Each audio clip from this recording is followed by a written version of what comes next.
Me llamo Daniela y mi historia es un relato de terror que nunca pensé que viviría. La Ciudad de México, con su rica historia y cultura, es un lugar que ha visto innumerables leyendas y misterios a lo largo de los años. Pero nunca imaginé que me vería envuelta en uno de ellos. Mi vida cambió para siempre en una noche oscura y tormentosa. Esta es tu historia paranormal, contada aquí, en Relatos del Más Allá. Vivía en una pequeña casa en el barrio de Coyoacán. La arquitectura colonial de la zona le daba un aire mágico y misterioso. A menudo me encontraba caminando por las calles empedradas, admirando las antiguas iglesias y los callejones sombreados. Pero lo que más me fascinaba eran las historias de fantasma y apariciones que la gente contaba sobre mi barrio. Una noche, mientras cenaba en una pequeña taquería local, escuché a un grupo de amigos conversando sobre la Casa del Silencio. Era un edificio antiguo y abandonado en el corazón de Coyoacán. Tenía una fama siniestra. Se decía que aquellos que se aventuraban a entrar en la casa nunca volvían a ser los mismos. Mi curiosidad se despertó de inmediato. ¿Sería cierta la leyenda o solo un mito urbano? Decidí investigar por mí misma. Fui a la casa al día siguiente. Era una estructura imponente y decrépita, cubierta de maleza y con ventanas rotas que parecían ojos sin vida observándome. La entrada principal estaba abierta, como si alguien hubiera estado allí antes que yo.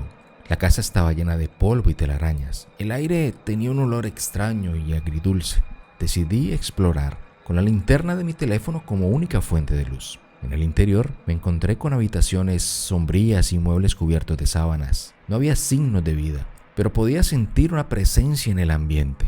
Mis pasos resonaban en los pasillos desiertos mientras avanzaba más profundamente en la casa. Fue entonces cuando lo vi, una figura vestida de blanco, de pie en la esquina de una habitación. Su pelo negro caía sobre su rostro y su piel pálida resplandecía en la penumbra. Mi corazón latía con fuerza en mi pecho y una sensación de inquietud me recorrió. La figura no se movió ni hizo ningún sonido. Estaba paralizada de miedo, incapaz de apartar la mirada. Finalmente, con un esfuerzo sobrehumano, logré dar un paso atrás y salir de la habitación. Sin mirar atrás, salí de la casa y volví a mi hogar. Esa noche, mi sueño se vio atormentado por pesadillas. La figura blanca me perseguía en un mundo de sombras y misterio. Me susurraba palabras incomprensibles y amenazantes y me sentía atrapada en un laberinto de oscuridad sin salida. Al día siguiente, decidí investigar la historia de la Casa del Silencio. Descubrí que había pertenecido a una familia adinerada hace décadas, pero había sido abandonada tras una serie de eventos trágicos. Se decía que la casa estaba maldita y que nadie debía acercarse a ella. Mi curiosidad me impulsó a regresar a la casa en la noche siguiente. A medida que entré, la sensación que se daba y me observaba se intensificó. El aire se volvió más denso y las sombras parecían cobrar vida propia. Me aventuré más profundamente en la casa, siguiendo una escalera que llevaba al sótano. El sótano era un lugar lúgubre y húmedo. Había un antiguo altar cubierto de velas quemadas y símbolos misteriosos. Me acerqué al altar y sentí un escalofrío recorriendo mi espalda. Fue entonces cuando la figura blanca apareció de nuevo.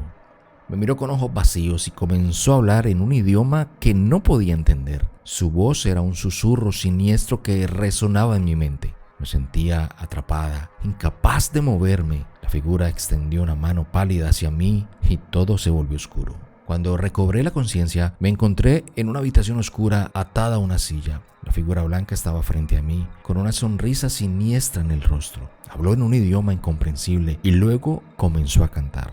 La habitación se llenó de sombras que danzaban a su alrededor. La figura parecía estar realizando un ritual macabro y yo era parte de ella. Intenté gritar, pero mi voz estaba apagada por una fuerza invisible. Las sombras comenzaron a cerrarse y sentí que mi mente se desvanecía en la oscuridad.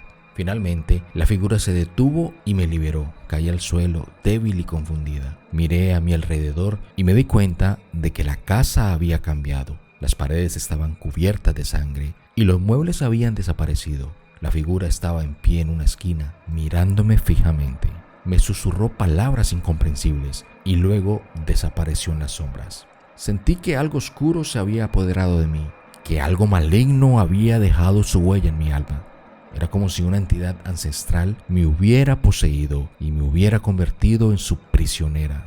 Desde ese día, mi vida se convirtió en una pesadilla constante. La entidad me obligaba a cometer actos de violencia y maldad que iban en contra de mi naturaleza. Estaba atrapada en un torbellino de oscuridad sin escapatoria. Intenté buscar ayuda, pero nadie podía entender lo que me ocurría. La entidad había dejado su marca en mi alma y no había forma de liberarme. Vivía con el temor constante de que la entidad regresara y me arrastrara de nuevo a su mundo de sombras y secretos. Mi historia es un recordatorio de que en una ciudad llena de historia y leyendas como la Ciudad de México, los horrores del pasado pueden despertar y acechar en los rincones más oscuros de la realidad. Las leyendas urbanas pueden cobrar vida y las pesadillas pueden convertirse en una terrorífica realidad. Mi vida se ha convertido en un infierno interminable y solo espero que mi historia sirva como advertencia para aquellos que se aventuren en los lugares más oscuros de esta ciudad mágica y aterradora.